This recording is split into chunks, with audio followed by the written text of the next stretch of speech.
Welcome, folks, to this edition of the 700 Club. You know, back in 1932, America elected a president. We were in the midst of a terrible depression. Hundreds of people or thousands of people were out of work, breadlines, suffering, sorrow. And the country elected a overwhelming majority of Democrats to the Congress. So when President Franklin Roosevelt was sworn into office as president, he enjoyed a powerful, maybe 40 or 50 vote majority in the House and a 20 vote or so majority in the Senate. I mean, he just had everything. And he had a depression and the people clamoring for something. So he started something called the New Deal. And the first 100 days, it was a flurry of activity. They started all kinds of government programs. They had people out in the boonies trying to get ready. They had to bring electricity to the farmers and all the rest of it. And those 100 days were extraordinary. Well, we don't have anything like that. We've got a razor-thin majority in the Senate, a relatively small majority in the House for Donald Trump. He's just come in on a very narrow vote. And to start talking about the first 100 days and comparing to Roosevelt is insane. So we're not doing that. But nevertheless, everybody says, well, what did he do in the first 100 days? This is not the New Deal. It is not the depths of the Depression. It's none of those things. But now, so far, the president has started on plans to jumpstart the economy by cutting both taxes and government red tape. And his widely praised nominee, Judge Neil Gorsuch, has been confirmed to the Supreme Court. But what else has he done? Terry. Well, Trump has also made a strong mark in foreign affairs with his missile strike on Syria and now needing to deal with a nuclear North Korea. Jennifer Wishon has the story from the White House.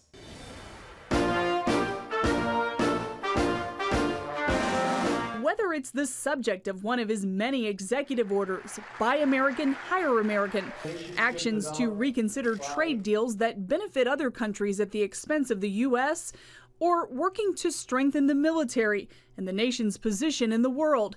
At 100 days in, President Donald Trump is working to live up to his campaign slogan, Make America Great Again. From now on, it's going to be America first. He seems to enjoy demonstrating his blue-collar bona fides, despite his billionaire status. Did you ever think you'd see a president who knows how much concrete and rebar you can lay down in a single day? He's outraged by the 70,000 U.S. factories that have closed, the once great American industries that have faded, and is particularly bothered by federal regulations he says strangle the economy. You want to build a highway in the United States?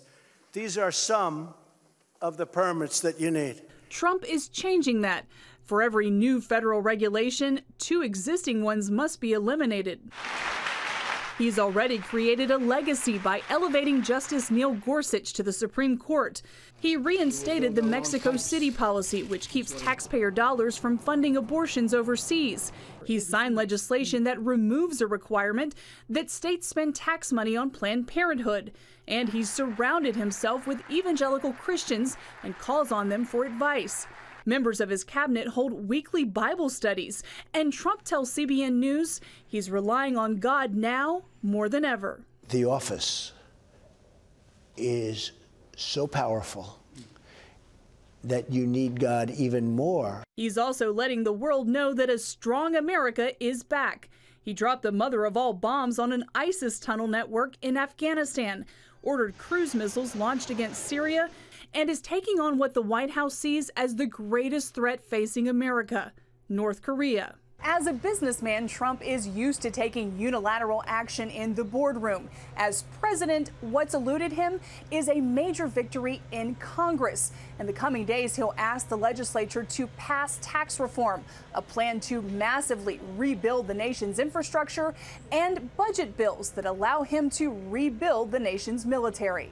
Still, he's signed 28 bills into law, including 13 congressional review acts, which erase last-minute regulations issued by the Obama administration. Quiet, quiet, quiet. The president's relationship with the press often makes news. I think that we have worked very hard to build a constructive relationship with the Trump White House. And Mason says reporters are getting one of the things they want most. I actually think the access has been quite good. So for Trump, what's different about being president after decades in business?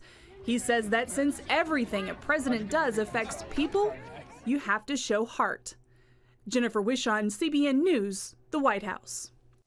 Well, with us now from Washington is our CBN News political correspondent, David Brody. David, I know it's a mistake to compare anybody to Franklin Roosevelt during the depth of the Depression, but how does the White House view these first 100 days? Well, they put out a long, exhaustive list of saying everything is peachy keen and everything's just wonderful. But here's part of the problem with that, Pat. You've got the media out there saying 100 days, 100 days, 100 days, and so there is a belief inside the White House that they want to play that game as well. They understand that the headlines are going to be about 100 days, and so they feel compelled to play along, if you will. But they also understand that, look, this is going to be a long slog through when it comes to taxes and health care reform, and they understand there's a lot of work to be done. That they believe that President Trump, with that executive order pen, has been doing very well. I think right now they understand that he has to learn a little bit more of the legislative art of the deal. He's got the executive order art of the deal down just fine. All right, the two big things that could symbolize his presidency, tax reform and health care reform, repeal, replace. How do you think any of them are going? There was some talk about actually doing that health care thing before the week was out. Is there any possibility of that? Not going to happen this week, possibly next week, but here's the bottom line. They've got 17 no votes from the Republicans on this health care bill already, 17 hard no's. They can only afford 22 or they're going to lose. And so they've got about 10 to 20 or so folks leaning no. This is all in the Republican caucus. So they've got problems with this health care bill still. And remember, Mark Meadows and the Freedom Caucus and all those folks, they've come to an agreement with the White House. They've washed their hands of the whole thing. They say, look, we've done our job. We've got an agreement with the White House. Now it's on the Tuesday group, those moderate Republicans, to come through on health care for the Republicans. And right now, that's not happening. And I think what we're finding out, Pat, is that we hear a repeal and replace Obamacare, which sounds great to the base, and the base wants it, and the conservative Freedom Caucus wants it.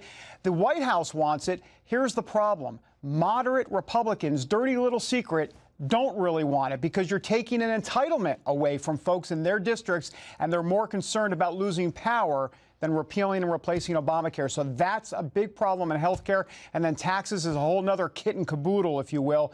And the sense on taxes, though, is that there will be something done by the end of the year. I would not expect this to be done at all by the end of August. I think they're going to take their time on this, and I'm thinking by the end of the year, Pat. All right. Well, the game they play is kick the can down the road. They've got this budget thing coming up. You know, you've got to have a balanced budget, and they have to do all this other. Are they going to have a continuing resolution to keep the government open? They will. In essence, it's become politics as usual for now up here. It's a one-week continuing resolution, most likely being signed later today in the House and Senate, Friday, Saturday. It could just be a roll call vote. So, yes, we're looking at 1 week, and guess what? Maybe we'll do another live shot, Pat, next week, talking about a government shutdown, because that's all it lasts, 1 week. Okay. Now, he had 100 senators together, buses wheeled up to the executive office building to talk about North Korea. What's your take on that?